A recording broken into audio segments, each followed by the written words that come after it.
Oke, ini mungkin jadi playlist terakhir untuk versi basic, maksudnya untuk teman-teman yang akan menjadi maba. Eh, Satu hal yang membedakan banget maba 2020, which is aku, dengan kalian adalah tools belajar yang bernama nih, kecerdasan buatan yang berbasis LLM. Ini adalah tools seperti pisau ya, seperti pisau bermata dua. Bisa menajamkan, bisa menumpulkan tergantung bagaimana cara kalian menggunakannya. Uh, ya, mungkin yang nggak tahu BTLM, ya ChatGPT adalah contohnya. Gemini,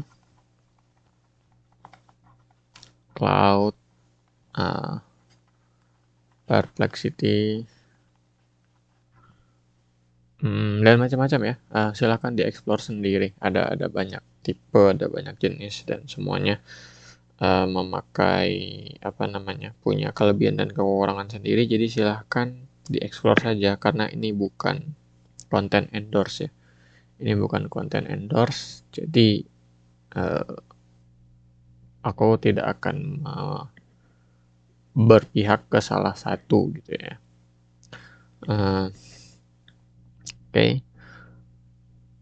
Apa yang pengen aku sampaikan di sini adalah ya tadi ini tuh bermata dua, bisa pros bisa cons, dan sebenarnya dia tuh bukan bawaan ya. Jadi pros dan consnya tuh untungnya bisa dipilih, bisa kalian minimalin consnya, maksimalin prosnya. Yang sering banget kejadian tuh adalah ini kata orang-orang alias dosen-dosen yang masih konservatif ya. Mereka berpikir bahwa penggunaan AI itu membuat mahasiswa menjadi malas. Menjadi malas. Malas nih maksudnya apa? Macam-macam gitu ya. Intinya sih daya strugglingnya berkurang. Yaitu kurang struggle. Uh, Biasanya tuh terjadi karena alurnya tuh begini. Ada PR atau tugas, terus dikerjain AI, terus submit. Nah, apa yang salah dengan alur di sini? Ini. Ini tuh seolah-olah AI adalah yang mengerjakan. Padahal yang mengerjakan tuh harusnya adalah kalian sebagai mahasiswa. Jadi penggunaan AI salah atau enggak? Ya enggak ya, enggak salah ya. Lebih tepatnya gini, setiap kampus punya kebijakan. Jadi silahkan dicek lagi kampus kalian seperti apa. Seingatku ITB, UGM, UI harusnya sudah ada kebijakan terkait penggunaan AI. Kampus lain mungkin menyusul atau mungkin sudah ada, cuma aku belum dengar aja beritanya. Nah, kalau mau AI, jadi prinsip pertamaku menggunakan AI itu tuh adalah prinsip yang pertama, jadikan dia adalah partner.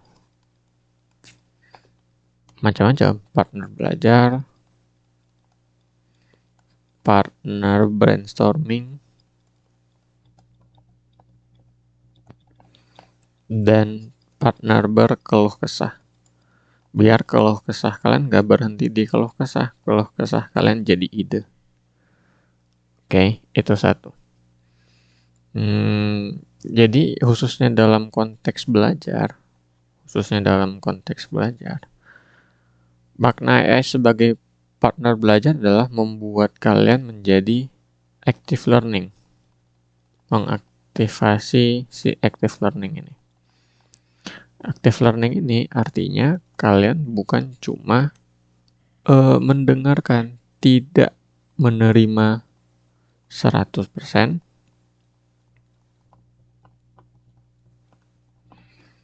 ya, tidak menerima 100%, tapi justru bisa mengkritisi,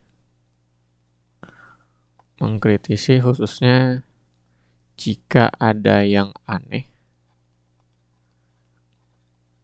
atau gak masuk akal di kalian. Ya. Kedua, selain mengkritisi juga deep dive. Ya. Jangan berhenti di apa yang disampaikan oleh AI. Jadi, dalami idenya. Misalnya pakai what if. Gimana kalau gini, gimana kalau gini, gimana kalau gini. Dan yang terakhir, biar dia tidak berhenti di AI-nya adalah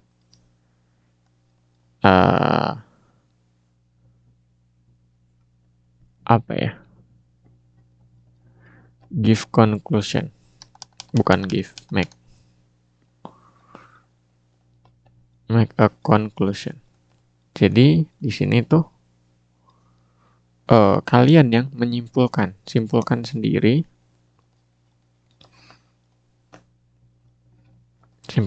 apa yang kalian pelajari. Biasanya yang aku lakukan adalah setelah aku merasa paham nih, maka aku akan memberikan kesimpulan kayak, oh jadi ternyata yang kamu maksud tuh ini. Nah itu. Nah biasanya dalam konteks belajar aku tambahin satu hal lagi, yaitu khususnya belajar pelajaran kuliah ya. Maka aku tambahin satu lagi, kuis. Oke. Jadi minta AI membuat soal, lalu kerjakan sendiri, lalu AI akan mengkoreksi kerjaan kalian. Gitu, ini adalah cara paling efektif gitu ya untuk belajar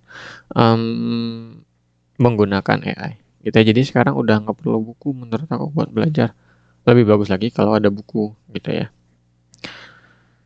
Jadi alur untuk belajar dengan AI adalah kalian harus kasih bukunya atau kasih referensinya, terus ya biarkan dia belajar. Atau kalau konteks yang umum, kasih tahu aja materinya apa. Nah, mungkin agak sedikit warningnya aja.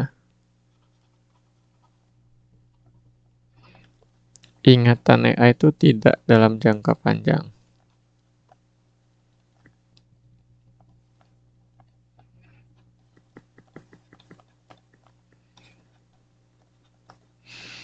Maka biar tidak biar tidak hilang,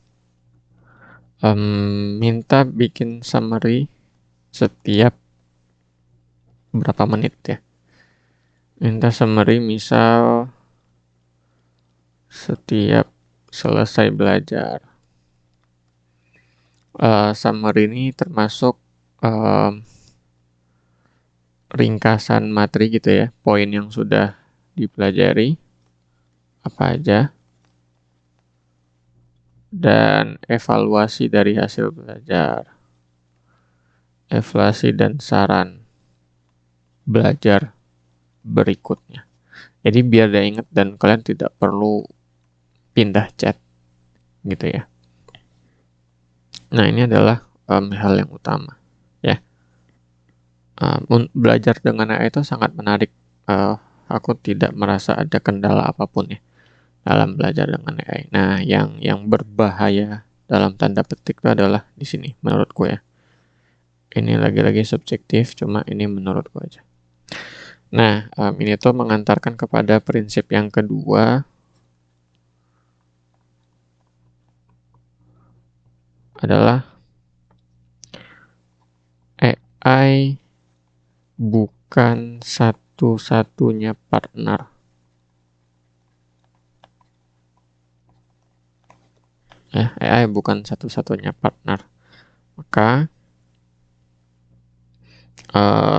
agar dia tidak menjadi satu-satunya partner, kalian tetap perlu sosialisasi. Diskusilah dengan manusia. ya, khususnya teman-teman kuliah kalian. Diskusi dengan mereka tuh jauh lebih mending gitu, khususnya dalam konteks brainstorming dan keluh kesah. AI itu kayak kalian nyatat ide aja, biar nggak hilang idenya gitu ya. Sekarang catat di AI, terus nanti eh, kalian diskusikan sama teman-teman kalian. Nah, sehingga outputnya tuh ini tuh untuk menjamin agar idenya menjadi sesuatu. Sesuatu tuh ya macam-macam ya. Bisa lomba, bisa bisnis, bisa ya proyek pengabdian masyarakat atau sosial kemasyarakatan dan lain-lain. Ya intinya seperti itu. Oke, jadi hindari hanya berdiskusi dengan AI saja. Ya bukan berarti diskusi dengan AI tidak boleh, tapi khususnya dalam konteks di luar belajar ya carilah partner belajar yang lain, begitu ya. Partner belajar yang lain atau partner diskusi yang lain. Khususnya kalau kalian nyari tips-tips psikologi,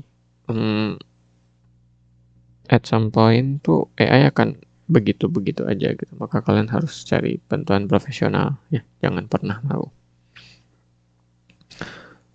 Terus prinsip yang ketiga yang harus selalu diingat, ini sebenarnya sudah terinclude di bagian ini, yaitu AI bisa salah. Ya, AI bisa salah. Maka karena AI bisa salah, silahkan bandingkan dengan referensi. Maka pada akhirnya sesuai dengan apa yang terjadi, apa yang disampaikan sebelumnya di video pertama, ketangguhan membaca kalian tuh memang sangat diperlukan. Gitu ya, ketangguhan membaca kalian tuh memang sangat diperlukan. Jadi karena AI bisa salah, jadi kalian jangan percaya 100%. Ya, tidak baik untuk percaya 100% dengan AI. Gitu. Bahkan dengan paper pun tidak gitu ya. Bahkan dengan paper pun tidak. Makanya biasanya orang-orang fisika tuh, khususnya fisika teori gitu ya, ketika mereka baca paper, sebelum mereka mengembangkan si paper tadi, mereka nurunin sendiri dulu. Ini ada yang salah nggak ya di step-stepnya. Gitu. Apalagi kalau dia juga orang eksperimen gitu ya, terus ternyata dapat hasil yang beda. Oh nih ada yang salah mungkin nih di teorinya, di hitung-hitungan matematisnya, bisa aja begitu. Ya, jadi ini tuh bukan hanya dipakai dalam AI tapi dalam seluruh aspek kemahasiswaan gitu ya, bahwa kritis itu penting. Kritis itu penting, jadi silahkan didebat aja dosen kalian, dan yang terpenting tuh jangan pernah baper ya, jangan pernah baper. Jangan pernah baper dengan masukan orang lain, dicerna dulu aja, dicerna dan dibalikin ke kalian evaluasi gitu ya. Oke, ini adalah tools yang berguna sekali. Ini yang bakal mengefektifkan pekerjaan kalian gitu ya. Yang jelas jangan pernah menjadi yang seperti ini. Biasanya gitu ya. Yang hanya melempar ke AI, tapi make sure output. Ingat bahwa tujuan kalian memakai AI itu adalah enlightenment. Bukan memecah kebuntuan. Memecah kebuntuan tuh pakai tangan kalian, bukan dengan AI. Maka AI itu hanya ngasih tahu mungkin caranya begini, jadi Anda harus coba. Mungkin yang Anda harus siapkan ini, ya Anda harus lakukan itu. Gitu, intinya gitu. Karena tujuannya enlightenment, make sure kalian benar-benar tercerahkan setelah memakai AI. Ketika belajar maka AI, make sure kalian paham sama materinya. Ketika brainstorming, make sure ide-idenya tuh bukan ide-ide robot gitu ya. Jadi ide-ide yang manusia, ide kalian yang dipoles sama AI. Nah, itu lebih bagus. Gitu. Ya. Jadi tetap ada tujuannya dan ingat bahwa karena AI itu adalah alat. Dia bukan Tuhan. Karena dia alat, dia bisa salah, dia bisa rusak, ya salah atau tidak cocok, dan dia bisa rusak sehingga kalian gak harus selalu menggunakan ini dalam seluruh kehidupan kalian. Gitu ya, sesuaikan aja. Ketika memang bisa pakai AI dan perlu pakai AI ya silahkan. Tapi kalau misalkan ada opsi lain dan opsi lain memang lebih bagus, ya kenapa harus pakai AI gitu ya. Jadi seperti itu untuk part ini. Mungkin sebagai apa ya, challenge atau PR-nya teman-teman, silahkan dicoba gitu ya, belajar hal-hal yang sulit. Misalnya kalau kalian belum pernah belajar kalkulus dulu. Belajar kalkulus. Kalau udah pernah belajar kalkulus, coba minta AI-nya bikin soal setara mahasiswa, soal kuliah kalkulus seperti apa. Intinya yang membuat kalian paham, oh kalkulus tuh ternyata itu, oh ini deh aku kasih satu topik deh yang semua anak SMA pasti belum pelajari, yaitu limit epsilon delta. Ya, ini adalah definisi limit sebetulnya, tapi dibuat secara rigorous mathematically. Dulu waktu kita di SMA kita belajar, misalkan ini adalah fungsi, limit di titik ini tuh artinya kita cek dari kiri, kita cek dari kanan, nilainya sama menuju satu nilai. Nah, cuma ini lebih matematis lagi, ini namanya definisi intuitif. Nah, sekarang kalian coba belajar definisi matematis yang sangat strict gitu ya, sangat rigorous. Outputnya sih kalian bisa paham dan bisa mengalir. Walaupun ini nggak begitu kepake sih di soal-soal pasti gitu ya.